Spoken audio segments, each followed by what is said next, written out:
much indeed, everybody. Thank you.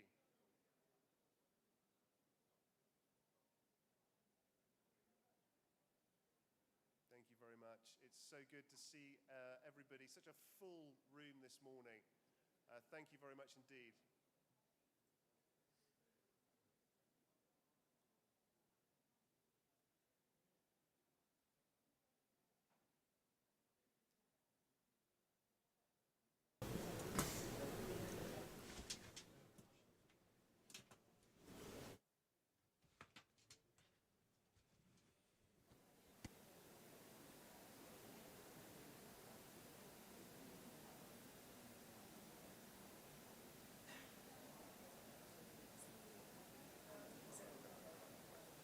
I'll wait for Anna to, yeah.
Excellencies, ladies and gentlemen, distinguished guests, friends from around the world. My name is Guy Schoen, Editor-in-Chief of A News, and I offer you all a very warm welcome to this historic city of Khankendi as we start the third National Urban Forum here in Azerbaijan. Now, the theme of this event is towards climate resilient and healthy cities, harnessing regional partnerships and innovative solutions. And we have an incredible lineup of the most distinguished speakers, illuminating discussions and a plethora of opportunities for all of us, for all delegates from around the world to meet, exchange ideas and solve problems together.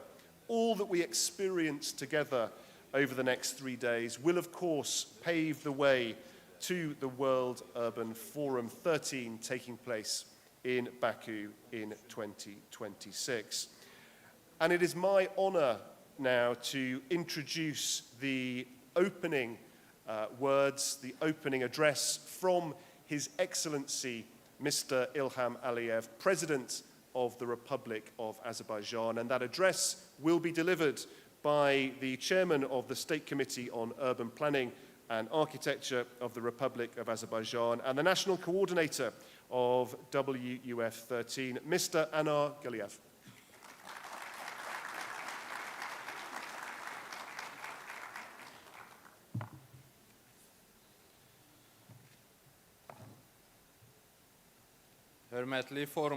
Dear forum participants, I welcome you on the occasion of the opening of the third Azerbaijan National Urban Planning Forum. Welcome to Khankendi. This event, which is being held in Azerbaijan for the third time and already has a tradition, serves as an important platform for gaining experience, forming and strengthening new projects by bringing together national, regional and international organizations in the field of urban planning. The National Urban Planning Forums, held in cooperation with the United Nations Habitat Program, are another bright manifestation of Azerbaijan's successful cooperation with international partners in this field. The participation of more than 200 foreign guests from more than 60 countries, a total of about 400 representatives, and this year's forum is an indicator for both the trust and friendship in our country, as well as our solidarity for the sake of common goals in urban planning. Urban development is one of the priority areas in Azerbaijan's national development strategy. The approaches adopted in the field of urban development and urbanization in the country contribute to economic sustainability, socio-economic well-being, and adaptation to climate change. In particular, the large-scale restoration and construction works carried out in the Karabakh and East Zangezur economic regions demonstrate the strategic vision and implementation capabilities of the Azerbaijani state in the field of urban development.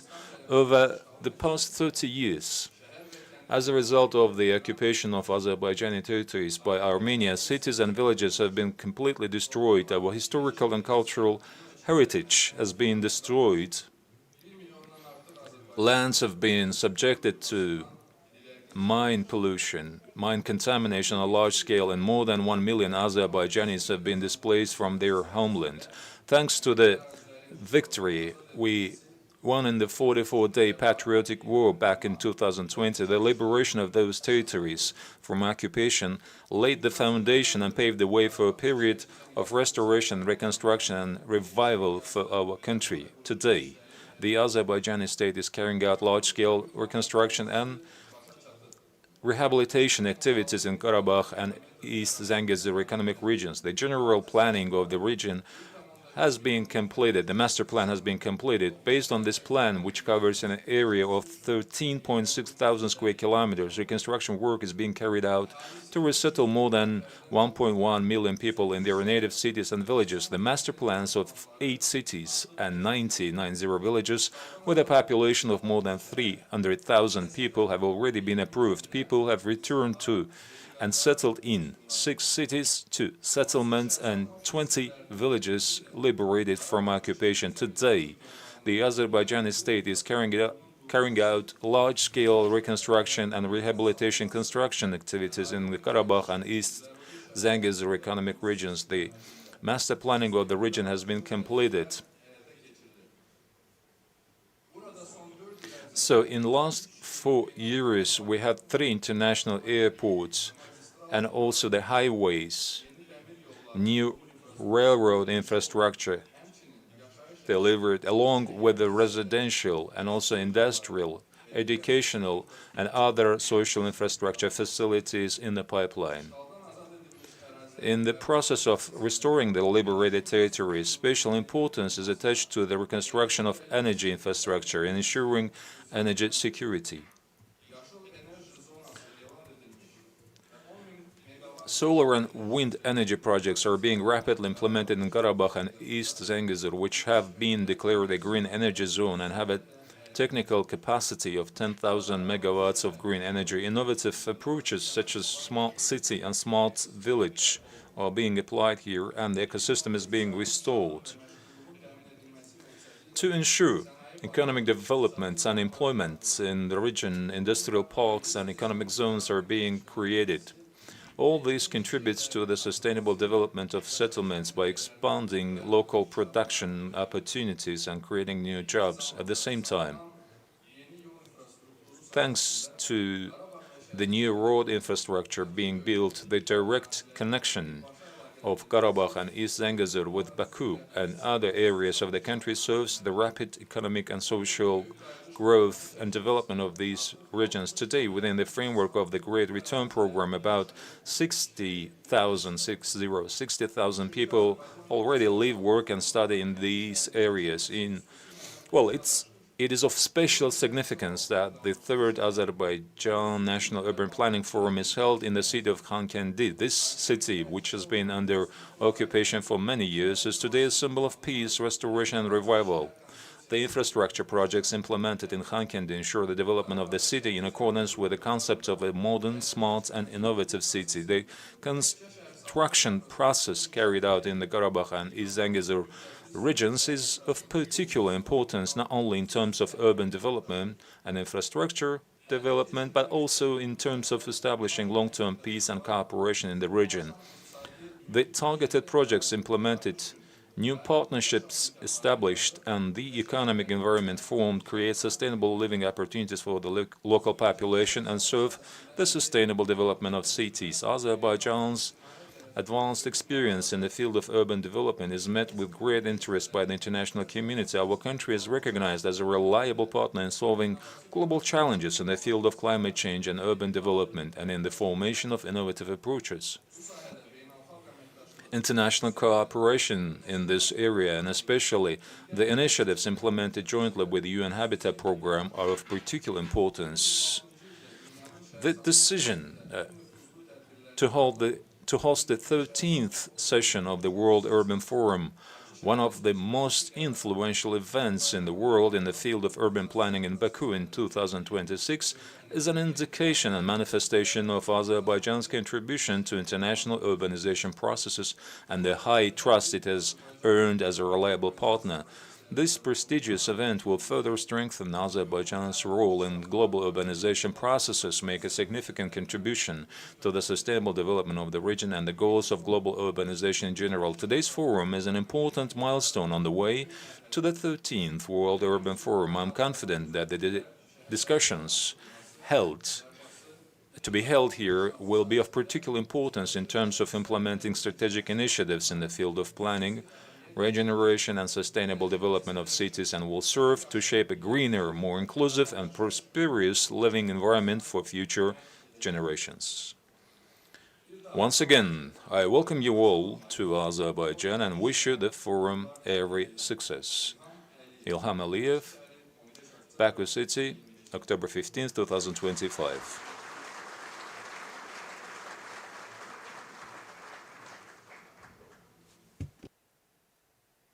Mr. Chairman, thank you very much indeed. It is now my honor to welcome to the stage the Executive Director of the United Nations Human Settlements Programme and UN Under-Secretary General, Ms. Anna Claudia Rosbach.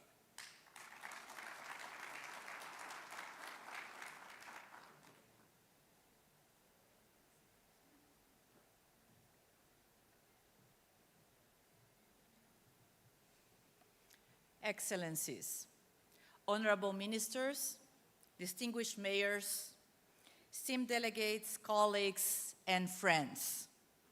It is a great honor to address you today at the third National Urban Forum of Azerbaijan, an event that stands as a testament to this country's leadership in shaping a sustainable, resilient, and inclusive urban future.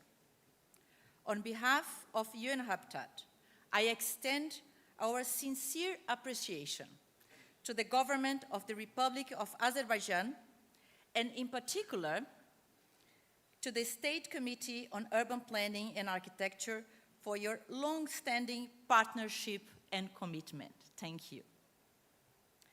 This forum comes at a critical moment and is well integrated in the pathway of commitments set by the government of Azerbaijan in preparations for and at COP29.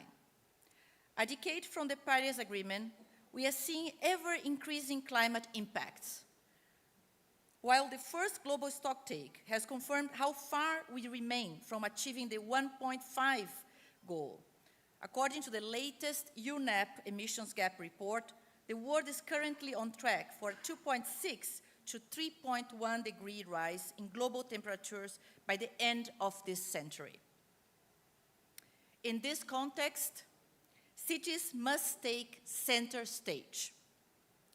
Cities account for over 75% of global energy consumption and are responsible for more than 70% of greenhouse gas emissions. Yet, they are also where the impacts of climate change are felt most directly, from rising heat waves and sea levels to flooding and water scarcity. Despite this, urban needs remain underrepresented in domestic and global climate finance. We are not just behind on mitigation, we are underinvesting in resilience, particularly where it matters most. This is especially concerning given the pace of urban growth. By 2050, nearly 70% of the world's population will live in cities.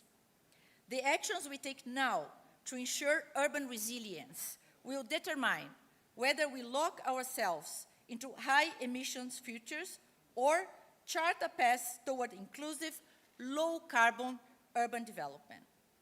This is where gatherings like Azerbaijan NUF are vital.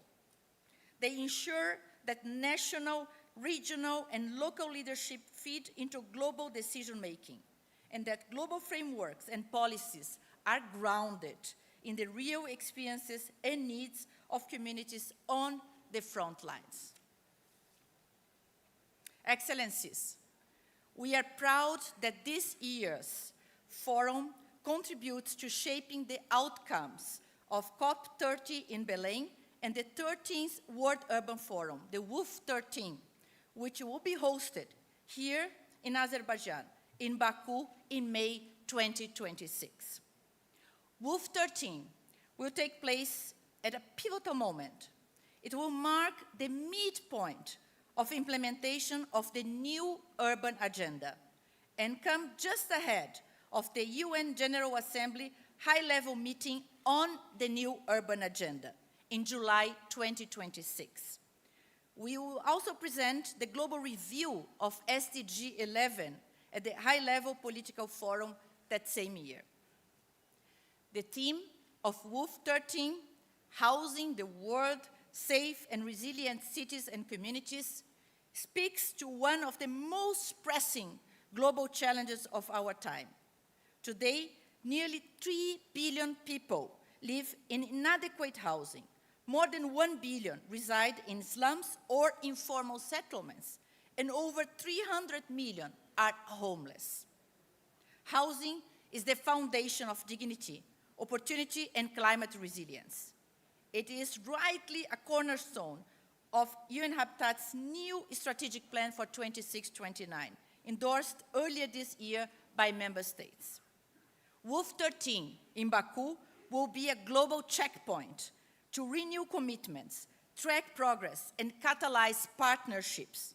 And it will build on the momentum we are seeing right here in Azerbaijan. Since establishing our country office in Baku in mid-2023, UN Habitat has been working closely with national and local partners to deliver integrated urban solutions. For instance, through the $10 million Adaptation Fund project implemented jointly with UNEP and IOM, we are supporting Azerbaijan to build climate-resilient cities and communities along the Caspian coast. This includes 1. Greening infrastructure in Greater Baku.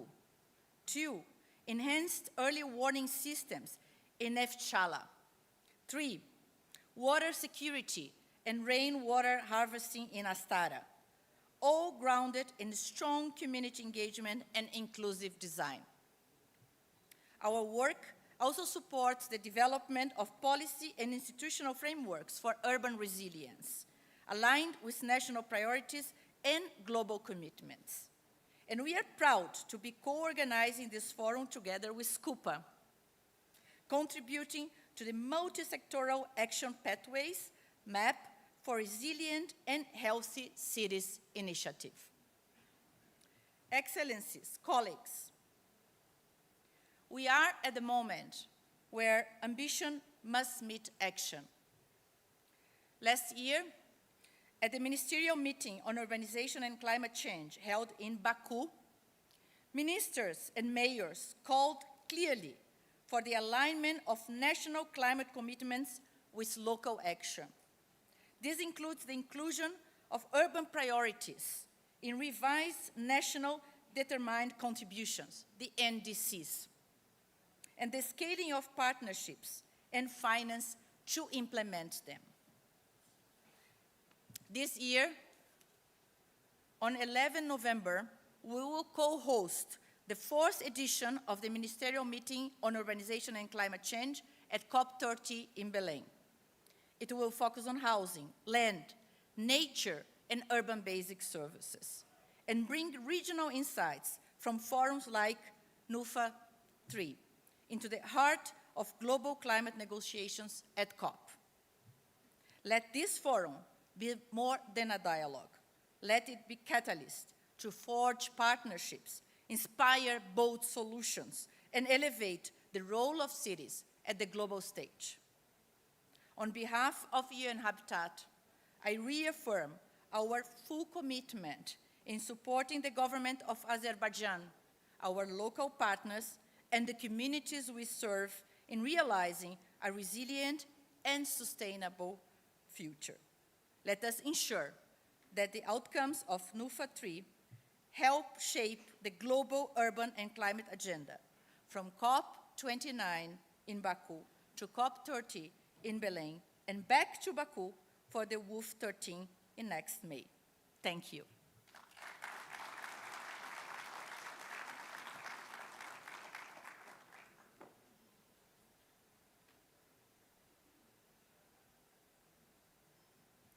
Thank you very much indeed for those encouraging and wise words.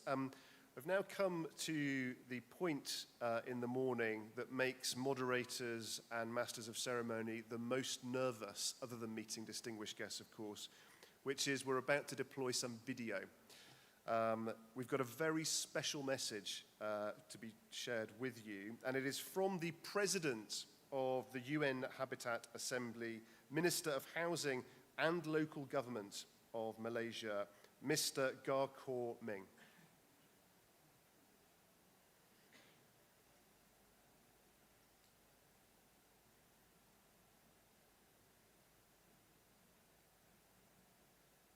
Good morning, Your Excellencies. Mr. Ilham Aliyev, President of the Republic of Azerbaijan.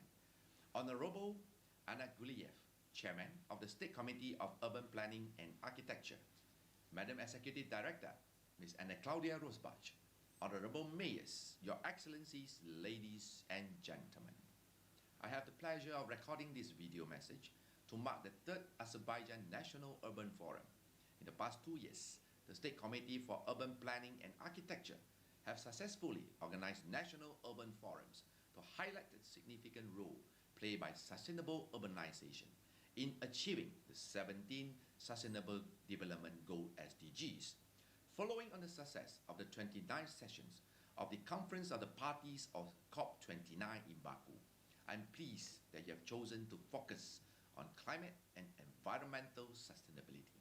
This year's main theme, towards climate resilient and healthy cities, harnessing regional partnership and innovative solutions, highlights Azerbaijan's deepening engagement in global urban development processes. I'm also very pleased that Azerbaijan recently launched 2 major initiatives at COP29, the Multi-Sectoral Action Pathways to Resilient and Healthy Cities and the Baku Continuity Coalition. This initiative underscores our mutual interest to mainstream the new urban agenda in the UNFCCC process. Only by ensuring that climate goals and policies are translated into local action can we ensure that no one and no place is left behind. Distinguished delegates, ladies and gentlemen, at the resumed session of the United Nations Habitat Assembly in June this year, I stressed the priority of my presidency that includes supporting the implementation of the approved UN Habitat Strategic Plan 2026 to 2029 as we recover and rebuild from crisis response to sustainable solutions. Let us not forget the need to evolve from the provision of shelter to adequate housing. Let me congratulate Azerbaijan for your robust housing program, your world-class urban renewal projects, and the ongoing efforts to rebuild your historic cities. As you know, this year's World Habitat Day theme focuses on urban solutions to recover from crisis. No other place is more resilient than Azerbaijan, where His Excellency's President Ilham Aliyev has demonstrated the benefit of peace building. I wish to congratulate His Excellencies, Mr. President, and the people of Azerbaijan for signing the peace agreement with neighboring Armenia. In all the troubled parts of the world, here is a flowering of peace and development. There is an inspiration for the rest of us. Ladies and gentlemen, as we are all on the road to the 13th sessions of the World Urban Forum, I'm very happy to let you know that ASEAN and Malaysia is well prepared. Indeed, at the recently concluded ASEAN Sustainable Urbanization Forum, more than 9,000 delegates from 66 countries, including over 300 mayors, reiterated their commitment to closer cooperation to enhance local capacities and build future-fit cities. For us in Malaysia, we remain strong and firm friends of Azerbaijan. We are looking forward to strengthening city-to-city ties between our capital cities of Baku and Kuala Lumpur, respectively. Finally, let me take this opportunity to wish all of you a very successful third Azerbaijan National Urban Forum 2025 in Khankendi. Let us redouble our effort to make our cities more livable and lovable.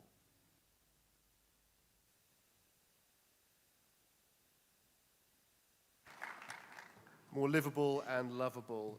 Fantastic message there. I'm now going to welcome back to the stage the chairman of the State Committee on Urban Planning and Architecture for the Republic of Azerbaijan and the WUF 13 National Coordinator, Mr. Anar Galiyev.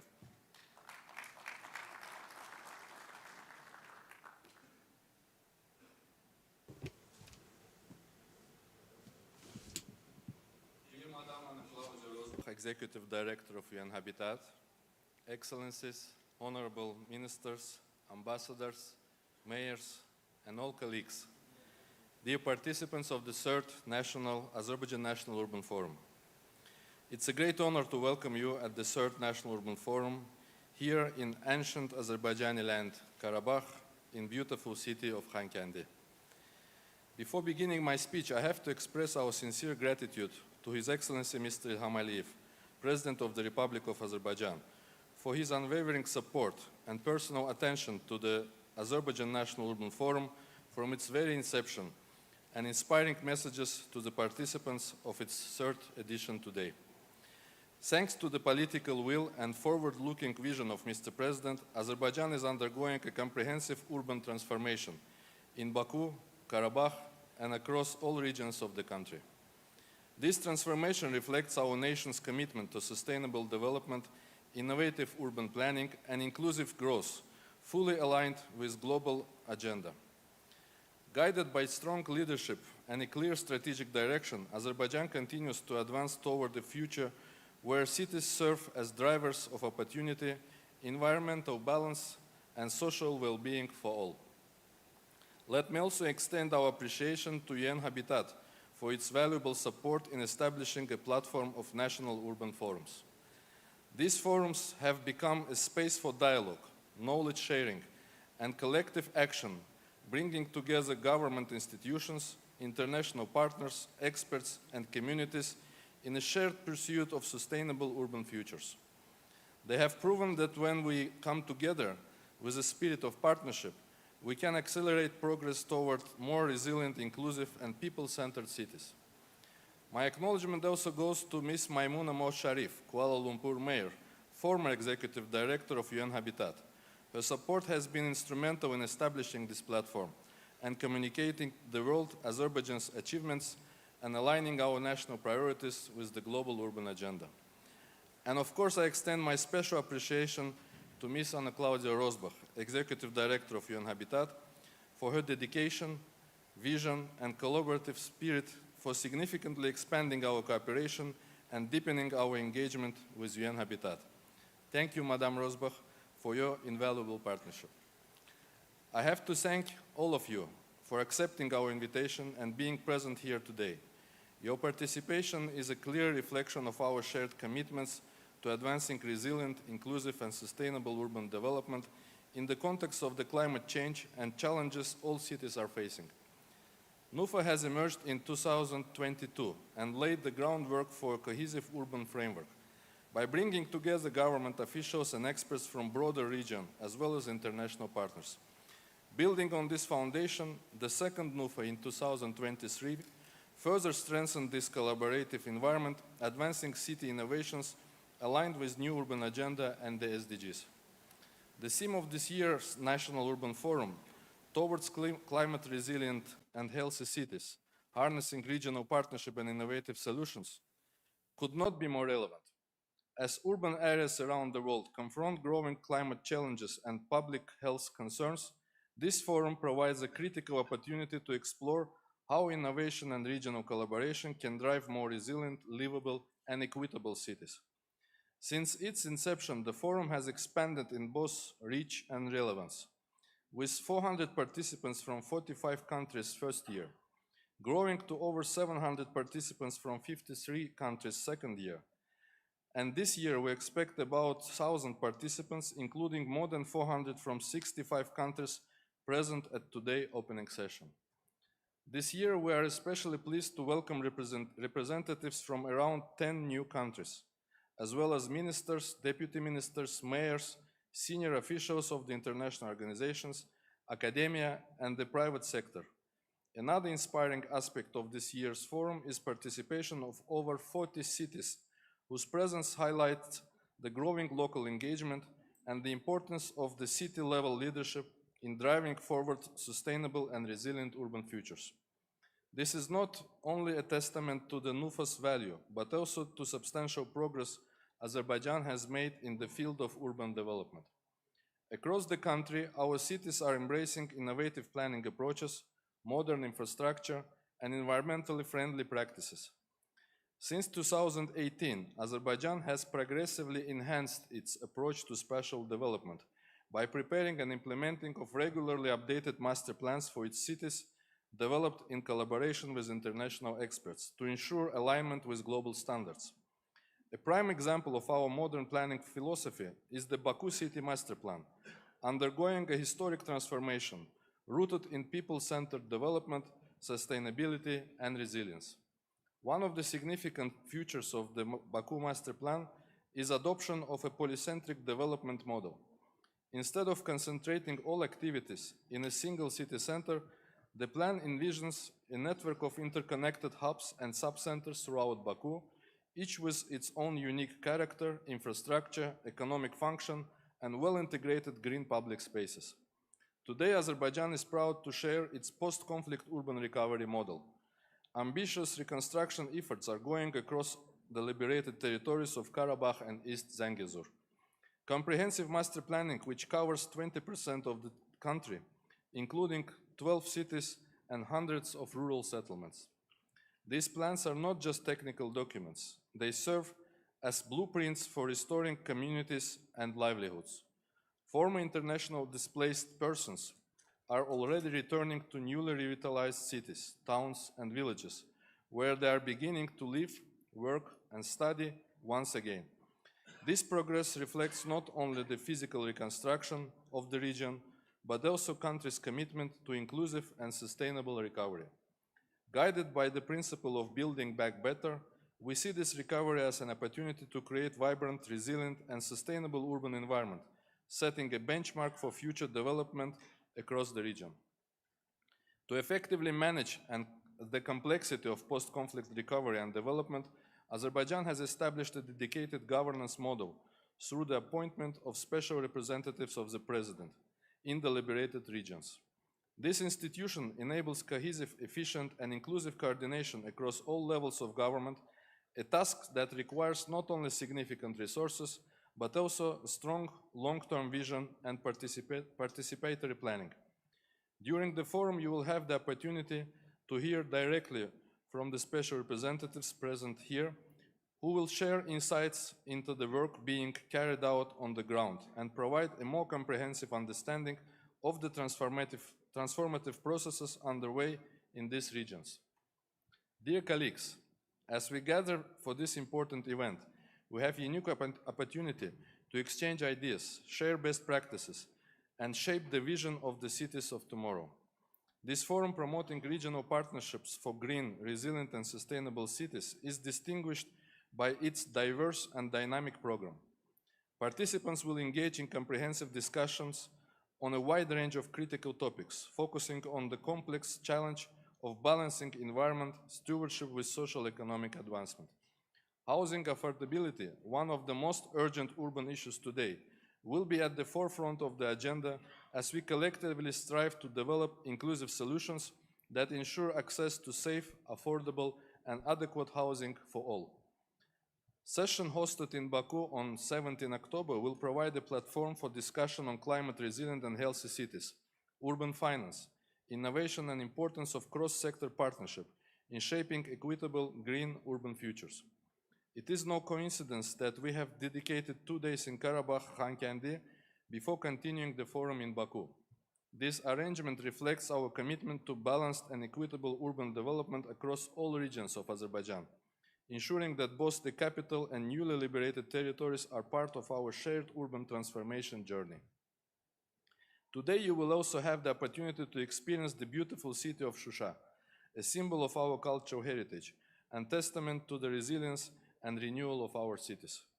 This week is particularly remarkable as it creates a strong linkage between urban development and climate action. On 17 October, when we will be joined by more participants, we will continue discussing the urban climate agenda and will be followed by the Urban Climate Dialogue of the Developing 8 Organization for Economic Cooperation, or D8. Here it is worth to note about the MAP, Multi-Sectoral Actions Pathway to Resilient and Healthy Cities Declaration, and Baku Continuity Coalition launched at COP29, representing initiatives that promote healthy and climate-resilient cities through a multi-sectoral approach. These efforts reinforce the critical connection between global platforms as COPs and World Urban Forums, ensuring that urban transformation and climate action advance hand in hand for the benefit of all communities. This week of Urban October also marks with the opening of 2 significant international exhibitions in Baku. Baku Build, commemorating its 30th anniversary, and 5th of Rebuild Karabakh. Both events demonstrate vitality of the construction industry in our region. All these events not only showcase our national progress, but also underscore Azerbaijan's growing role in shaping global urban dialogues. It is in this context that we are proud to host the 13th session of World Urban Forum in Baku from 17 to 22nd May 2026. Under the theme Housing the World, Safe and Resilient Cities and Communities, it will be addressed the most pressing challenges of our time, including housing affordability, urban resilience, and social inclusion, while also offering innovative solutions for livable cities. I'm confident that Third National Urban Forum, which we are inaugurating today, will benefit for all of us. It brings together a wide range of interesting topics, highly experienced speakers, and distinguished moderators. I wish you have productive discussions, learn and shape strategies that will ensure our cities are sustainable, resilient, and inclusive for generations to come. Enjoy your stay to Azerbaijan, and thank you very much for your attention.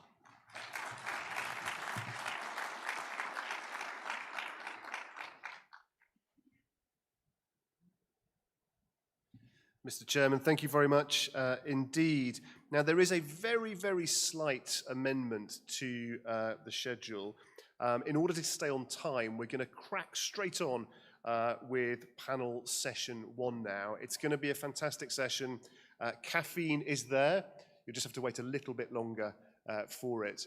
But it's going to be a fantastic session. It's called Fostering an Inclusive, Green and Sustainable Future for Karabakh. After that session, we'll have a delightful lunch and the tour of Shusha. I was lucky to go to Shusha recently. It is an incredible place. You can see and feel not just the history, but also the potential and the progress. So I'm sure you'll all enjoy that very, very much indeed.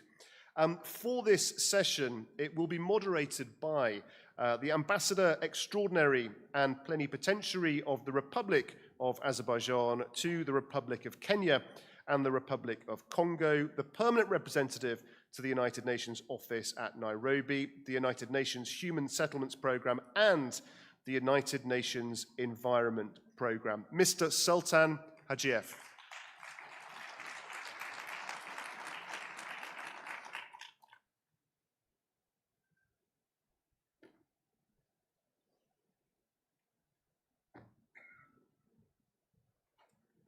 Okay, good morning, everybody. We've just started and I've just realized something. I have an incredibly long title and there isn't much that I can do for it. But jokes aside, very warm welcome to all of you once again. I think the Master of Ceremony has set the bar very high. It's a fantastic session. I'll be moving to one of those chairs, and since they're all in the single line, I'll be probably taking a seat in the middle. But before I do so, I have the distinct pleasure of introducing the colleagues who will be joining us at this stage as they will be presenting, and we will be having hopefully very interesting discussion on the subject matter mentioned earlier. And the first gentleman to join us is Mr. Elchin Usubov, who is Special Representative of the President of the Republic of Azerbaijan in the city of Khankendi and Agdara and Hojali districts. And one thing I would like to emphasize, this is something that applies to all the special representatives. They are really special. They are representing our president, they are representing the power, the determination and the will of the people of Azerbaijan to make sure that this part of the country is, as you see it today, and as you will be seeing it in the years to come, as it has been very eloquently mentioned here before, lovable and livable. So Mr. Usubov is one of our special representative and presenters, but while he is about to join us and he is coming here, let me switch to yet another very special person, Mr. Aydin Karimov, who is a special representative of the president in Shusha district. Let me invite our third presenter, and I think this combination or this particular set, if I can put it this way, of speakers offers us a very unique opportunity to hear from people who are, first of all, presenting and representing, as I mentioned earlier, the state, and defining, managing, and governing wide range of related activities. At the same time, we will be also hearing from our international partners and people who are turning those ideas and the vision into reality using their rich international experience. So I have the pleasure of inviting Miss, and I'll try my best not to go wrong with the pronunciation, Marcelina Zelenska, who is a group board director of Chapman Taylor. I think for all those who are working on, who have experience in the field of construction, design and architecture here in Azerbaijan and in this particular part of the country, Chapman Taylor is something very, very special. The institutions that we are very well familiar with and that is playing a very important role in implementing the activities that we're here for. And yet another logical last, but definitely not least, an entity, an institution that is turning the opportunities that are currently being created into something, it's basically, I can compare it with transferring potential energy into kinetics, because no matter how beautiful the design and architecture is and how successful we are in implementing what we're here to deliver, there will be people living here and people need to be provided with sustainable livelihoods. From this point of view, the role of institutions that will be making this possible is special. So I have the pleasure of inviting Mr. Orhan Mamedov, who is the chairman of the management board of Small and Medium Business Development Agency of the Republic of Azerbaijan, to join us at this stage. So I think I'm done with the presentations and of presenters, and now I will be moving to the presentations themselves. So I think my initial intention of taking place somewhere in the middle will have to be abandoned, but that's fine, I'll manage.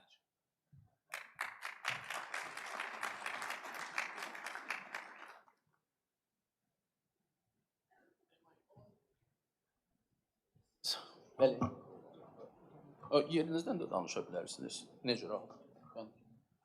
Okay, so the first presenter, as I mentioned, and let me reintroduce him once again, Mr. Elchin Usubov, special representative. I cannot help but repeating it because for me it's very special.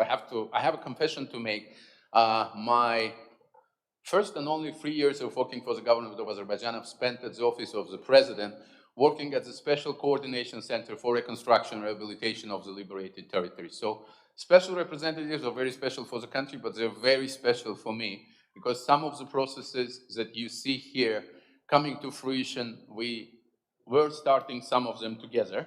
Mr. Usubov is a graduate of the Azerbaijan Institute of National Economy Management and Azerbaijan State Economic Institute I think I have, no, these are two different institutes. So it's the National Economy Management and Azerbaijani State Economic Institute. It's a degree in credit and economics, and he held senior managerial positions in several government institutions. He is going to talk to us about the comprehensive processes of reconstruction, social revitalization, and economic transformation, which we're all witnessing currently here in Karabakh. And without further ado, please, sir, Elçin Ali, the floor is yours.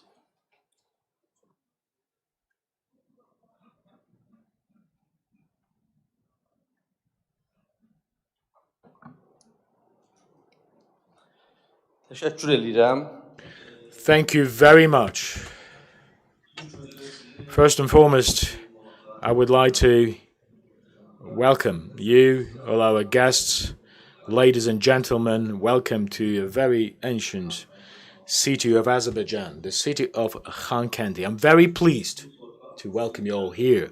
This land has been very significant historically and culturally for our nation. We are today here on the crossroads of peace, of trust, as a testament of these nations. And the revival of Karabakh is not just about the physical reconstruction, but it's all about the revival of a spirit of cultural ties of the nations. Because cities are not only about buildings, but it's also about values that peoples build there. And this is how these cities live. And I believe that this is not a mere coincidence that we've gathered here, because the third National Urban Forum is remarking the reconstruction waves and of modern cities, and as a token of the modernity and these approaches we harness in these activities. And I would like to touch upon the issue of the returned population. As you may know, on this territory, the recent reconstruction has really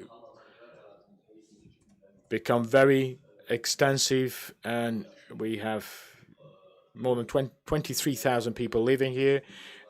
4,000 of them are entirely displaced persons. The rest are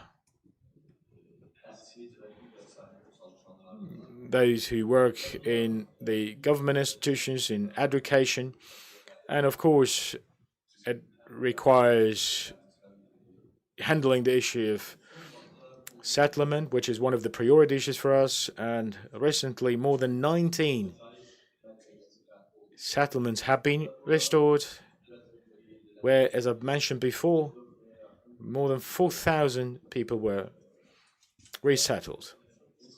And I believe that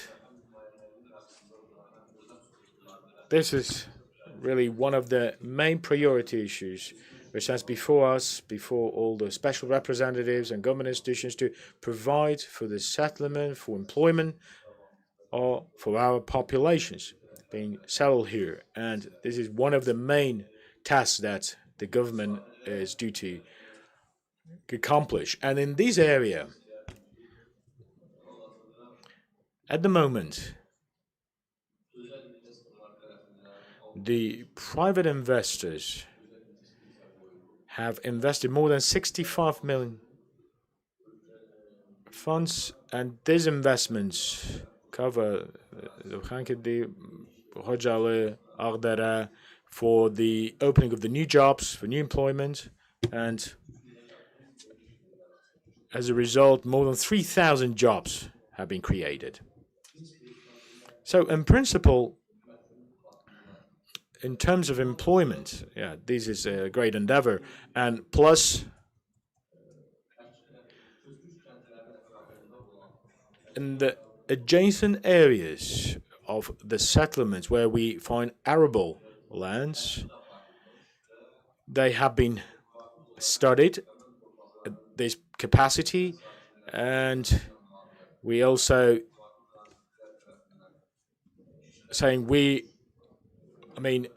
relevant ministries who have taken certain actions in this area, and alleged settlement residents have been delivered these parcels of lands for further cultivation. So this is how we proceed, and we try to provide for the sustainable employment in this area, that people, they really have jobs. And I think, yes, that's it for now. Thank you. Thank you very much. Thank you. Thank you, Mr. Yusufu, for this intro. And I would like to address to our foreign guests, stressing that what Elçin Melim has said may sound as something as business as usual, but it is not just business as usual for Azerbaijani residents, because this has always been of a special importance for Azerbaijan. The restoration and revival of the peace component for the resettlement of the population to these areas, and trying to tackle all the issues related to these endeavors. And I would like to, in addition to the statistics mentioned here, stress one more thing that Elçin Melim mentioned in his speech, that this revival, this reconstruction, is not just physical reconstruction and revival. This is also the revival of our culture, the spirit of being Azerbaijani, and improvement of the quality of human life, which, of course, will open the way to peace and sustainable development further down on the way. So I would like to also stress one more thing, which has been one of the key priorities we've had before, from the very beginning. So ensuring for employment, the initiatives of the private sector to develop them further, to cover various areas. You've mentioned the field of agriculture, and of course there are some other areas, industry and other areas. I believe they also are under development at the same time. And I believe that what would be the principal directions of this development, or key ones, please?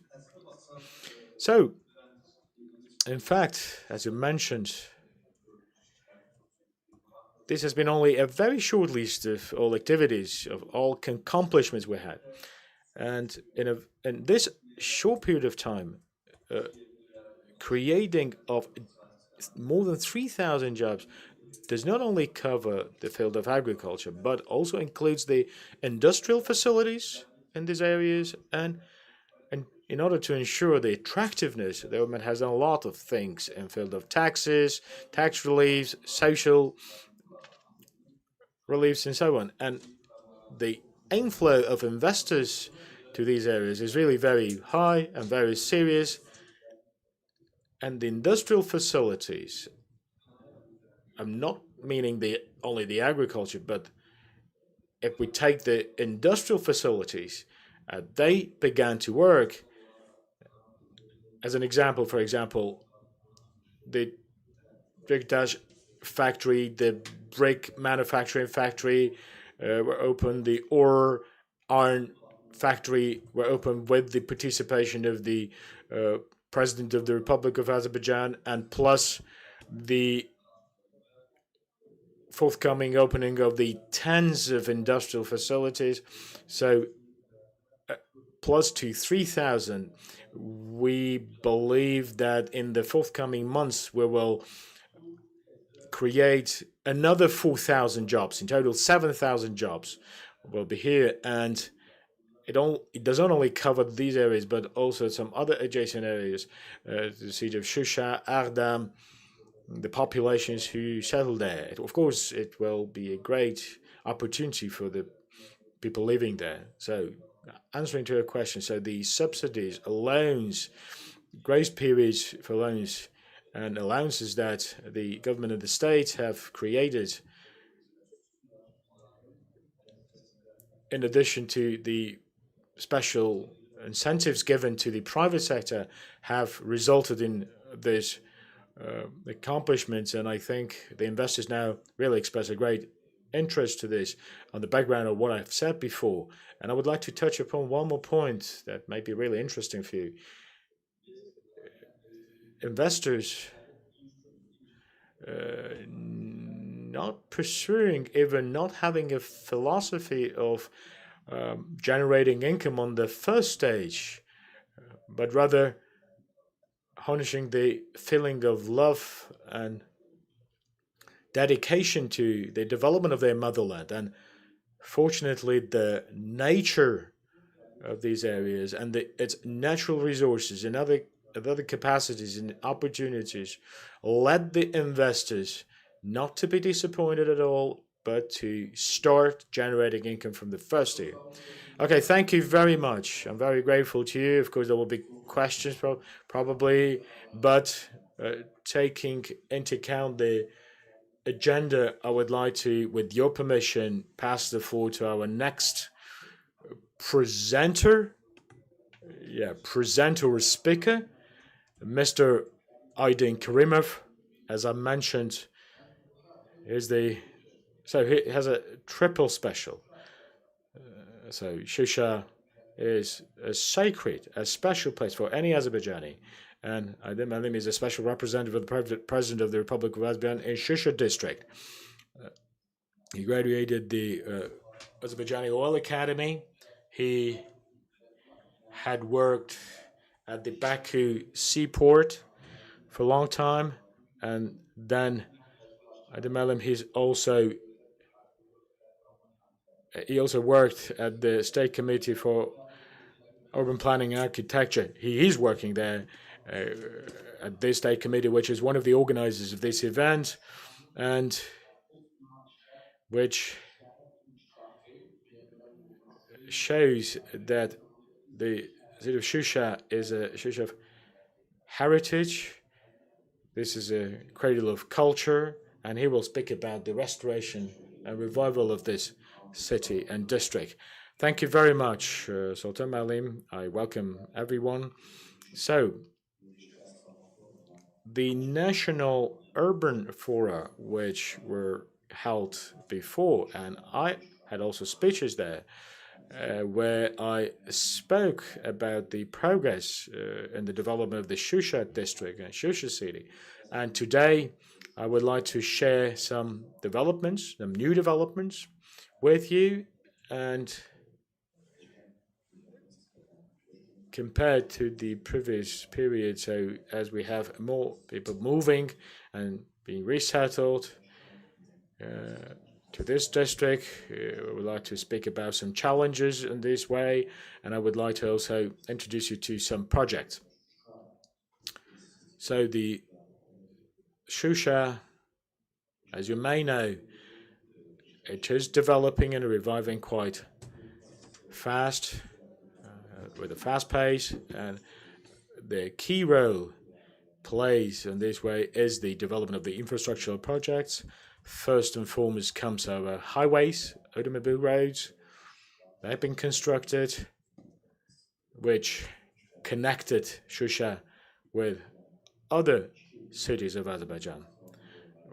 I can name two major highways, automobile highways. One of them, the Road of Glory and Victoria's Glory, and the second one, Ahmed Beyli, Fuzuli Shusha highway, which has 9 tunnels, 7 tunnels, 9 bridges. On this highway is complete, very nice, and most of you have already had an opportunity to ride on this road. This road is an unprecedented one in Azerbaijan, and very soon is going to be fully commissioned. According to some information, it's going to be a toll road, but I believe that it's worth it. This is a very modern infrastructure. So using these roads, people will be able to come to Shusha, to other districts of Zangezur, will connect them, and it will also provide for the great reconstruction work, contributing to the greater reconstruction work in this area. It will also contribute to the Great Return Program, for its further development, which will provide for more mobility for people living here. It will have a very positive impact on that. So the developments in Shusha have always been mentioned from the highest tribune, but of course the reconstruction works have not been fully completed. Most of them have been, and sustainable potable water supply in Shusha has been restored. The power supply, the infrastructural facilities have been commissioned. In the nearest 2 years, our roads and street roads, this infrastructure will also fully accomplished. The modern undersurface engineering lines will be commissioned, and all engineering lines in the city will be put under the ground. This work is done stage by stage. Of course, it takes time. Shusha is a livable city. It has historical monuments, a lot of infrastructural facilities. So their existence, of course, will make it necessary to do this way, to put them underground. So, speaking of the historical significance of the Shusha, Shusha, of course, is a very significant, has a special place in hearts of all Azerbaijanis, and which has more than 300 years of history, and has plenty of historical monuments, of course. And I've mentioned these many times. We plan all our works in order to protect the historical face of this city, restoring it, but at the same time developing it as a modern city and protecting historical monuments and heritage, which is another priority, key priority for us. And I know that the speakers in this panel will provide more details on this, and therefore I don't want to go into details now. So what I want to mention today, by means of the government institutions, with the participation of the state strict reserve of Shusha, with the Karabakh Revival Fund for Azerbaijan, more than 30 monuments have been reconstructed, restored, which includes mosques, schools, churches, shrines, historical houses, and so on. And this process is underway. Of course, it's not a short-term period, but it will take a long time, and we will soon have restored our historical heritage soon, and will show to the whole world the monuments which were destroyed during the occupation, which were our cultural heritage, was put to rebels in a very bad shape, and we will soon be able to present it in a restored form to all city. So, speaking of the development of the street road infrastructure of Shusha city, in our city, inner city public transport is functioning, and last year, during the COP29, in my speech, I mentioned on a special note that the city of Shusha is the only city in Azerbaijan which has 100 electric public buses functioning here. And we're proud of this fact, and I think this is also one of the topics, contribution is one of the topics of this film, climate resilience and resilience in cities, how they are ready for that. And I believe that this is one of the challenges of climate change, at least a small contribution or step taken in this direction, having the public transport in our city fully electrified. So, parking areas and other similar areas are under the development. And as for the parking slots and areas, they are all being developed with the help of the private investors. And as the city, as the state, we are not allocating any funds for this from the state budget. The private investors, they create the parking slots and areas in the city of Shusha, and they also organize some selling points also, and this process will continue. But also would like to underline that roads, having and reconstructed the road infrastructure in such a city, is not an easy process. And I would like to draw attention to this satellite image on this slide. As you may see, with green and red lines, we are showing the streets where we have works in progress. It is in green, and in red, these areas in red are, as the English say, are about challenges, so it's challenging areas. Because during the urban planning, when we see and those areas in life, we encounter certain challenges. We find that these areas has plenty of trees. Of course, it becomes more complicated, and we try to adapt the project to abundance of trees. Then there are some ruins, and they rebuild the historical monuments, and the ruins that we have to keep and harness. And this is a very dynamic process. It is not just a black and white stuff that you draw just on a paper and it works like that. No, you have to take a step-by-step approach, a meter-by-meter approach, controlling over these processes, and to be sure that they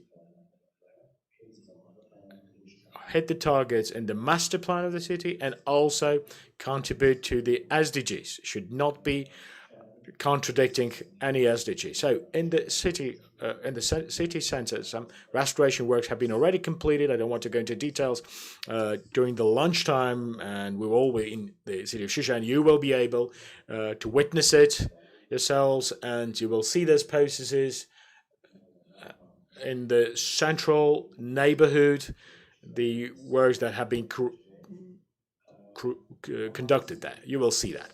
And one of the other, key targets we have in the framework of the first and the second return program is to bring back the displaced persons back to the city. And our work has been intensified. Last year, 23 bulk buildings with 450 flats were commissioned. more than 1,400 people or 380 families were resettled to this city. And starting from this month, since this month, we started building another 45 buildings, and plus in the next stages there will be another round of the similar number of buildings. And in the beginning of the second return program, we more than we will do that for more than 8,000 IDPs, and this is what our goal.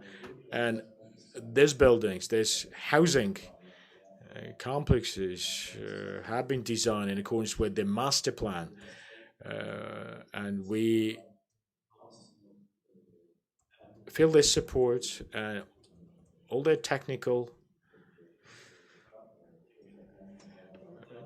specifications and quality control, and of course, need to be ensured. And for this, we are taking actions to provide for the energy efficiency of these buildings. Then all these residential blocks are provided with the central heating systems, which I think will have a very positive contribution to the overall healthy climate in the city. So the rainwater for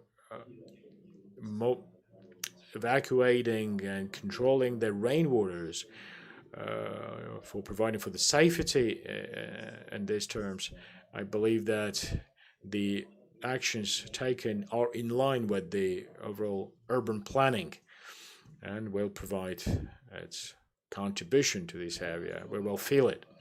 Thank you very much, Mr. Kramer, for very extensive information you provided. If we say it short, by protecting our past, we build our future. I saw these words as a slogan in the city, and I believe that this represents the situation now. So let's not forget the timing, agenda, and therefore, please take only 1 minute. If I'm not wrong, you said that 1,411 people already live here, and please tell us in literally 1 minute's time. So these connectivity, so to providing for this connectivity, what means you have used for this. So in the end, yes, you're absolutely right saying this. As a special representation in this region, in line with fulfilling the new management means, we are also the custodians of building the correct dialogue between the state and the new resettled population. This is a new governance format. So the resettled population, they're not very many, but nevertheless, we regularly meet weekly with our residents. We have a reception day, reception room. People, the city administration, they come there and they deliver their messages, the concerns they have, and I meet once a month with the Shusha residents in various formats. It could be really very wide, very narrow, individually or all together. And the goal is to listen to issues, and plus to this, to learn from our residents, our population, what they think, their ideas, asking them how you want to see our city. The city is now under development, and what recommendations you have. And I assure you, in most cases, we receive very brilliant ideas and recommendations from our residents, and they also are taking on board within the projects we deliver. And what we cannot deliver on is to, of course, in the next stages of development, They have the questions about the social areas. As you know, that the city has the secondary school, it's functioning, the kindergartens will be developed, and of course this is a natural process. And we, at the special representation, and as the SUSHA state strict reserve administration, which plays a key role here, we every day is open for our residents, and we're always open to solve their issues, of course. We will continue working that way. Thank you very much. And for the next presentation, and of course, we will switch the languages now. Miss Marcelina Zelinska, Group Board Director of Chapman and Taylor. She is an architect and urban designer, member of the Royal Institute of British Architects, a fellow of Royal Society of Arts, and a Group Board Director of Chapman Taylor. I think it's the third time I'm mentioning it, and I hope that that will be forgiven. Our current projects include heritage-sensitive master plans for historic cities and centers, and I think a presentation from this point of view will be dovetailing or nicely echoing what we've just heard from Aydin Malim. And yes, the floor is yours, please. Hello, good afternoon, everyone. Following the great presentation from my colleague, Mr. Kerimov, on Shusha, I will follow up with the same city, but with a bit more focus on the heritage assets and all the master planning process we went through, making sure that all the historical elements are being maintained, protected, whilst creating a resilient city, and I mean economically resilient and attractive for future generation. So let me start from explaining what is heritage sensitive master planning, because the process doesn't only mean conservation, protection, and securing the heritage. It also means integrating them with new development, creating places which are livable and economically sustainable. And let me show you some of the world-class examples, just maybe starting from the left top corner, which is Rome. A beautiful city. Most of the central area are listed on the UNESCO listings. They are filled with monuments from different centuries, all blended together in one organic urban grain, and you can see what we call historical layers of development, showing how the city evolved. And it's all left. At some point, we decided not to change it and put new developments outside of the key areas. There's very similar example on the right top corner, which is Krakow, which city I studied in. And I love Krakow because it's different to Rome. It's more homogenic. It's younger. It was set up in medievals, 11th century, and it's preserved as it is. As you see, it's preserved since then. Everything inside this green ring on this top image is planned and maintained as it was in 11th century, with this characteristic medieval perpendicular Runeberg grain, with the castle in the southern end. Okay, because I struggle. So do you hear me now? Yeah, it's okay. Maybe like this. So you can see the old layout exactly as it was set up in those days. And then we have London, and London is completely different. It was vastly ruined in the war. So that gave us another opportunity of developing the city in a more fragmented way. There is no big UNESCO site in London. There are monuments which are very nicely embedded in the urban grain, and together with this ultra-modern buildings, they create a new proposal. So just moving on to the next city, which obviously is Shusha, and I also believe that Shusha is a world-class example. You can see on the left-hand side is the city as it was in 2021, where I marked up the roads in white, the existing roads back then, and the historical monuments in pink, noting that the city has a high point in the west and then it drops down towards the east. And that was our framework. What we did on day one, we decided to obviously identify, secure, and protect all the historical assets, and we work with them. As you see, the majority of that elements is in the eastern side, which is why the eastern side has been much more maintained and recreated, whilst in the west, which as you see is more empty, we created more the new districts, the new roads, more modern developments, and generally the western side gave us more freedom to create the engine for future business, whilst East was more preserving the character and recreating it. I'm not going to go into detail. I will start from what actually can be done to the heritage, and there are many ways of dealing with them, and it's always a debate. When we have a monument, there's always a dilemma whether we protect it, as for instance Colosseum in Rome. So we say, that's the building as it is, it's not usable, but let's not touch it, let's preserve it and keep it as a museum just for reference. But it's not the best way, because the building doesn't work anymore, it doesn't have life. It might be the only way if the building is very old and needs sensitivity. But I think the preferred way for many of us is the reconstruction. And the obvious one is the historical reconstruction that follows the old photos, plans, and actually pretends that the building never collapsed or never has been demolished, which is what we did, say, in London, St. Paul's, as you see.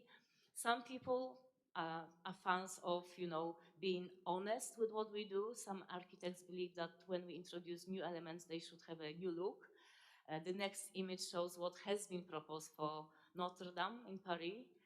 You must remember the fire a few years back, and that was one of the proposals which, thanks God, never happened, because when we do something new, we really need to be careful of what we actually proposing in order not to make buildings look funny. The good method, the good excuse to do something new is actually adaptation. So whilst the reconstruction maintains the use of the building, when we talk about adaptation, we deliberately change the use of the building. And that example I'm showing here is from Krakow again. It's near the market square, where we took the old historical tenement and put new interior into it, creating new shopping venue with new floors, but you can also see the old historical walls in the same interior. So there are many ways we can apply, and there are many levels of intervention. And actually in Shusha, we can find examples of all of them. Starting from the preservation, you can see on top there are photos from 2021, and then at the bottom we have the same buildings but recent photos. You can see on the left-hand side we have some walls which we decided to leave as monuments. And by we, I don't mean we, Chapman Taylor. It was a very considered process with many international and national experts being involved, and many discussions throughout the years, actually. And then on the right-hand side, we have the lower mosque, where you can see half of it, more than half, has been restored in a historical way.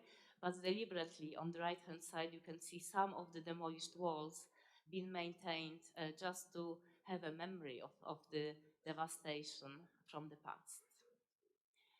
And then, of course, there's lots of reconstruction going on, and you will see it very soon today. Hopefully we'll manage to go to all these places. I put two key, the top Instagram moments, the city wall. You can see how it was on the left-hand side 4 years ago, and it was very quickly rebuilt to its old glory. And quite interestingly, there's already a business, the Koala restaurant, adjacent to the wall, which is taking advantage of its location, and also it's using the historical style, and it's very successful. So you can see the business, the new development being built on the back of the conservation. And obviously we have the Vagiv Memorial, which is probably the first one. It happened very quickly. Both photos are actually from 2021. It didn't take long to put it back to the old shape. And you can see at the right bottom corner the British Embassy already visiting it this summer and enjoying the interior of it. Now we have some adaptation as well, very simple ones. What happens in Shusha is we have a lot of actual homes of poets and musicians living here, and now they are being adapted to museums rather than putting another family into that home. The feeling is that it would be better to actually make more of it and show it to the public and also have some exhibitions inside. And they are already in use, and I hope we will manage to see at least one of them. And then it comes to new development, because there's always a question of, what style should we use? How do we recreate a city that is devastated? And there is no right or wrong answer. The approach we took in Shusha was very sensitive. Our team spent more than a year just learning the style, checking the books, reading the books, analyzing historical photos, designing samples, having design reviews, etc. But in the end, we decided to apply the more historical start in the east.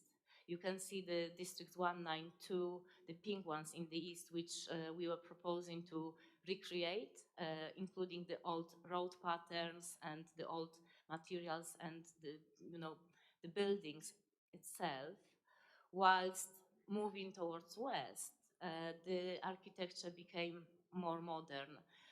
But we still stayed close to what we called Shusha style, because we didn't believe that ultra-modern London shard type developments would be appropriate.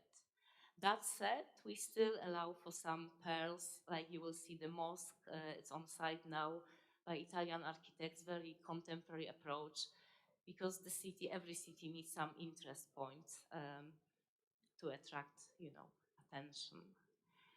But these are some of the realized schemes already, and that's somewhere hope you will go. First district, you can see on top our vision for that residential area, District 11, and then people, the refugees already living there. And if you are interested, there are also 2 photos of before and after of that site.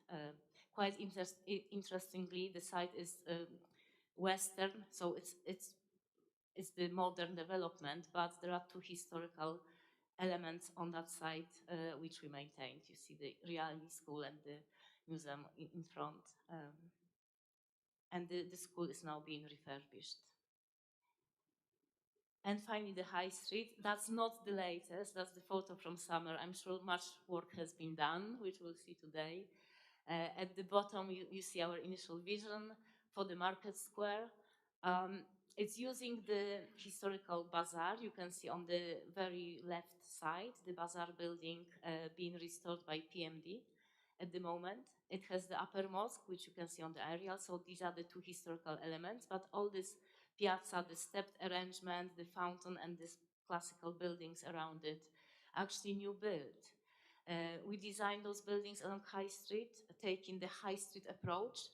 We believe that every building should have been designed by a different architect, as it happens on High Street in real cities. Because what we're trying to do here is to create the real Shusha spirit, but also the High Street spirit. This will be the administrative center, the shopping center, the retail destination. It should be doing all that High Streets are doing these days. So to sum up, this is the vision from 2023. It's been now realized step by step. The aim is to create a resilient city, a city that stands the test of time, but also protects the heritage and creates an attractive offer for future generations. Thank you very much. Thanks a lot. Indeed. Let's give the presenters a round of applause. I think, by the way, The volume sound in the first part of the presentation has been a testament to resolve to make sure that everything is done exactly the way it's been described. And at the same time, I think these two last presentations, in a perfect synergy, have rolled out or have introduced something that can be a key in answering a very challenging question, because Shusha is like an open-air museum. At the same time, we were facing the daunting task of redeveloping it and making it livable again. And I think building the future while using the past as foundation and taking care of it, that's a key issue. I have to admit that our presenter has preempted my questions. That's why I've allowed myself a couple of side remarks.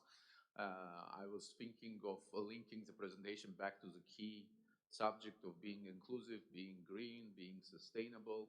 But I think those issues have been covered. I mean, my only quick question, which I will be asking or inviting your comments in again 60-second span, if at all possible, is speaking of the smart city being used as an approach.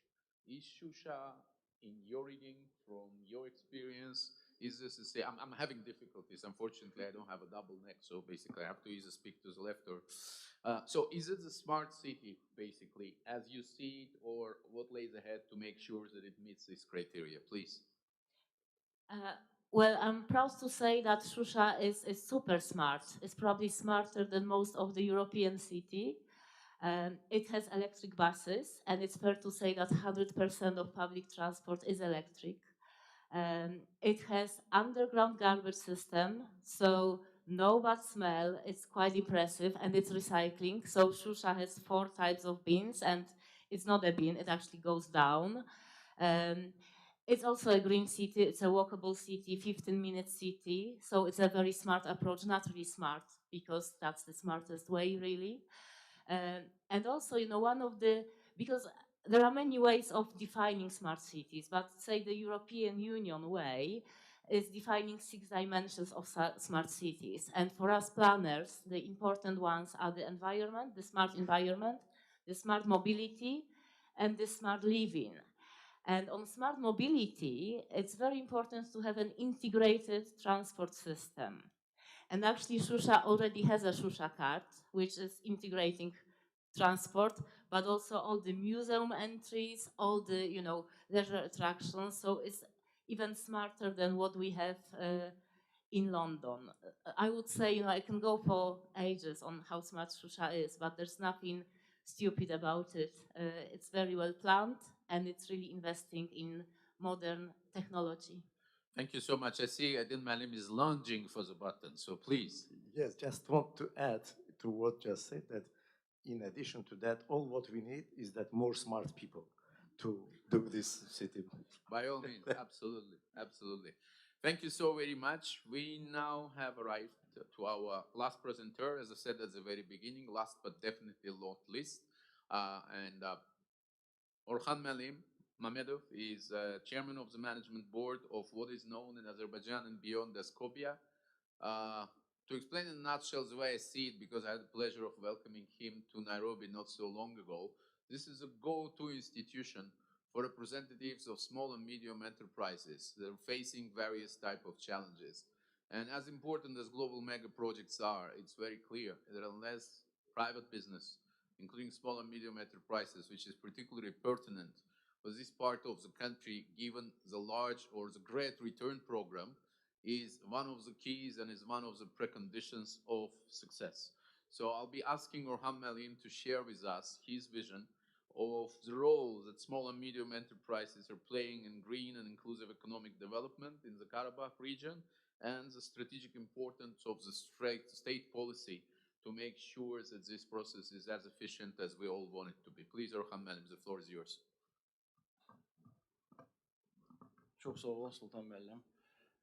Thank you very much, Mr. Hajiev, dear forum participants, dear colleagues, dear guests, valuable and esteemed entrepreneurs.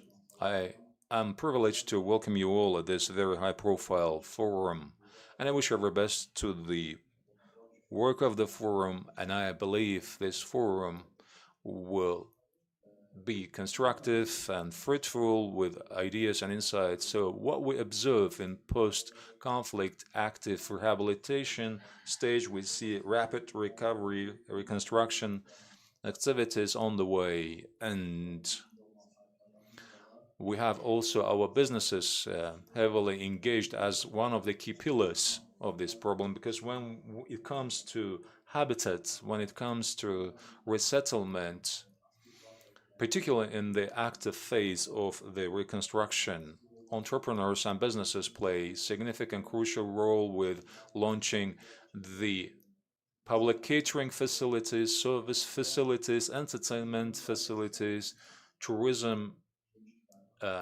facilities as well on the large scale. So in terms of the post-conflict phase, our businesses, they were actively engaged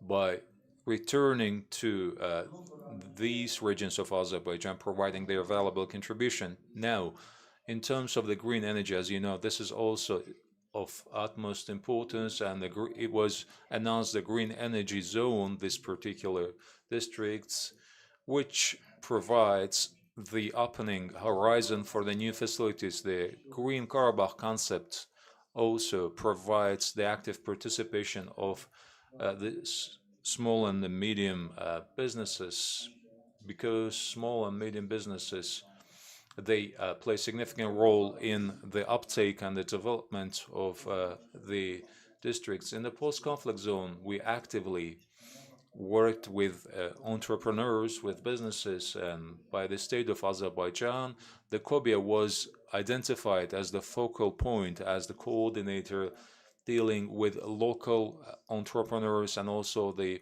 foreign investors. So far, we had 5,000 applications, requests that were received at COBIA, mostly with establishment of the new businesses, investment projects, and vast majority of the projects, they were launched locally.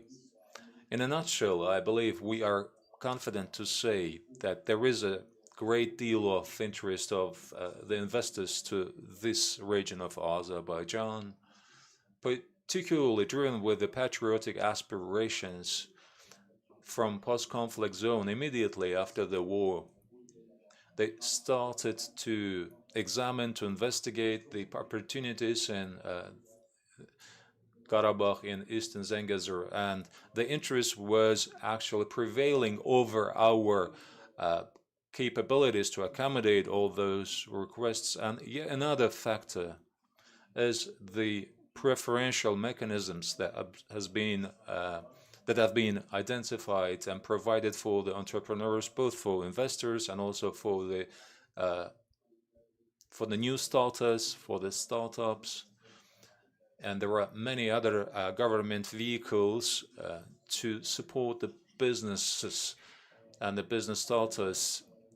Well, naturally, the preferences matter, but in the meantime, for us, for the government officials, we realize that, providing too many privileges and the preferences can get them laid back and comfortable, but that didn't happen. That was not the case in Azerbaijan. We see the high level of consciousness of the entrepreneurs. And I believe my colleagues will join me that once Shusha was liberated on November 8th, in a few days, when we were actually assigned to Shusha, seconded to Shusha, what we identified in order to see what is the need for food industry. So I mean the supermarkets, the restaurants, and also the chemists, pharmacies, and many entrepreneurs, businesses, they expressed eagerness to be engaged. And particularly the very first months, they compromised the revenue for providing the public good for the soldiers, for the veterans, for the returnees and resettlers, free of charge. That is a clear manifestation of the patriotism of our businesses, of entrepreneurs, and we have to remain ready to join efforts for larger scale activities and developments, and thus and therefore I'm confident and convinced that the preferences mechanisms will further be scaled up, and we will multiply them not only for the local producers and also the foreign investors and FDIs. They will grow too, and we as COBIA remain ready to provide all the support mechanisms available, including the financial vehicles, with our local representative offices. We have, by the way, the COP friend networks in the regions. So within all our remits and the powers and authorities, we are ready to provide support to the investors and to the businesses. Thank you, Mr. Mamadov. In your speech, two specific points that I would like to dwell upon and elaborate. And the first, whatever falls under your authorities from the very first day in the post-conflict times and covering the entire rehabilitation and recovery accomplishments. And the other thing is, the key factor is the power of the nature can be matched by the power of the people. That's what the English say. So in terms of the recovery and reconstruction activities, having the Azerbaijani people fully consolidating all the resources under the wise policy, far-sighted policy of His Excellency President, in a nutshell, actually provides that much of the effect that we witness. Mr. Mamadov touched upon many instrumental issues, including the conducive environment for the businesses and also the purposeful and goal-oriented policy of the government to that extent. However, there is one point that I have a specific question. Talking about the private sector representatives here, what are the specific preferences, concessions, if you like, pardon me, preferential, maybe loans, credits, or the other instruments and the conditions, and to what effect they are useful, to what effect they are effective? Well, not only the COBIA, but also the other state agencies, they have the tools on the preferential terms, just like the financial preferential terms. The Business Development Fund under the Ministry of the Economy, they provide preferential loans with a gracious period, and this is quite significant, just like 5-6% of interest rate on the preferential terms. So for the investors to invest, their applications, their profiles are being evaluated, or if there is the interest towards renting the area, there are many options. In Khankendi, as you can see, there are many private sector engagements, and I believe Mr. Yusupov, special representative of the President of the Republic of Azerbaijan, provided quite significant support. So that is an immense opportunity for the entrepreneurs, particularly what is left as the property of the real estate abandoned by the occupants. So they can actually use them on the preferential terms for the business purposes. And particularly, I would like to mention rural developments and agriculture. And vast majority of the facilities are granted on the gracious terms, free of charge, for the cultivation purposes. Thank you very much, Mr. Mamadov. And I believe the articulated points and expressed speeches, they present logical chain. As we listened, that the state agencies, in terms of the attitude and the approach of the national governing bodies, and also the direct engagement of the special representative of the president, and also the foreign partners, the contribution they provide, in a nutshell, it provides the further expansion of the existing and emerging opportunities. So this is a, I believe, vivid example of the PPP, public-private partnership, based on the opportunities. So looking at the time, I felt, very much, satisfied with my performance because we finished even before the time limit that was set. However, prior to that, let me, reflecting this very rich, very extensive ideas that was expressed by the distinguished panelists, I wonder whether the audience have the question. With one condition, please. For it doesn't actually go to mass media. They will have additional opportunities to enjoy, to indulge. However, if you have a burning question, query, or comment, please do. Otherwise, oh, pardon me. Yes, there. No, okay. So what I ask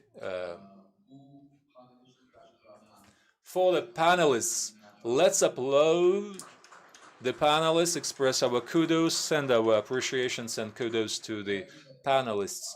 Yes, indeed, that was a very interesting and engaging panel session. I believe it was very fruitful for you all. Now we'll switch to English to complete the panel session. Fantastic session. I'm not sure how fantastic it was, but one thing we, all the Azerbaijanis, we can say with pride, was it or was not fantastic, we were not fantasizing, because what we're talking about is something that we see, something that we can touch, and something that you all could witness, because prior to the official opening of this ceremony, the of this event actually, the pro-official one, started the very moment we set on the journey from the airport, and coming here, you could see all the issues we're discussing in action. I thank you all, and I hope that our next session will be even more exciting than this one. Thank you.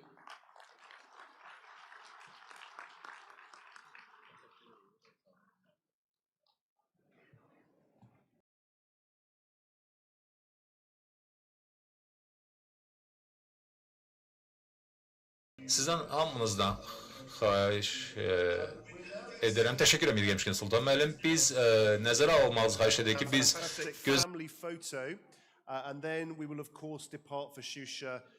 People will be guiding you if you just make your way gradually outside for that family photo. Thank you very much indeed.